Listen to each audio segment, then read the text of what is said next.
وَيَا قَوْمِ مَا لِي أَدْعُوكُمْ إِلَى النَّجَاةِ وَتَدْعُونَنِي إِلَى النَّارِ.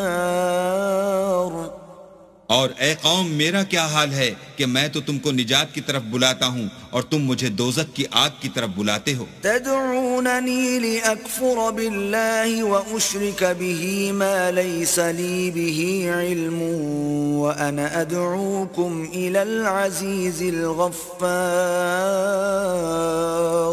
تم مجھے اس لیے بلاتے ہو کہ اللہ کے ساتھ کفر کروں اور اس چیز کو اس کا شریک مقرر کروں جس کا مجھے کچھ بھی علم نہیں، اور میں تم کو خدائے غالب اور بخشنے والے کی طرف بلاتا ہوں.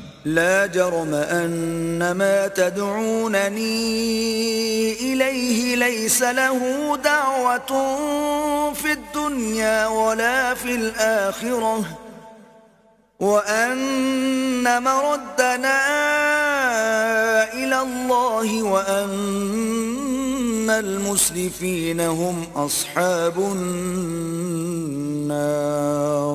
سچ تو یہ ہے کہ جس چیز کی طرف تم مجھے بلاتے ہو اس کو دنیا اور آخرت میں بلانے یعنی دعا قبول کرنے کا مقدور نہیں، اور ہم کو اللہ کی طرف لوٹنا ہے، اور حد سے نکل جانے والے دوزخی ہیں. فَسَتَذْكُرُونَ مَا أَقُولُ لَكُمْ وَأُفَوِّضُ أَمْرِي إِلَى اللَّهِ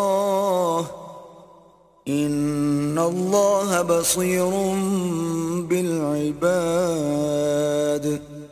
جو بات میں تم سے کہتا ہوں تم اسے آگے چل کر یاد کرو گے، اور میں اپنا کام اللہ کے سپرد کرتا ہوں، بے شک اللہ بندوں کو دیکھنے والا ہے.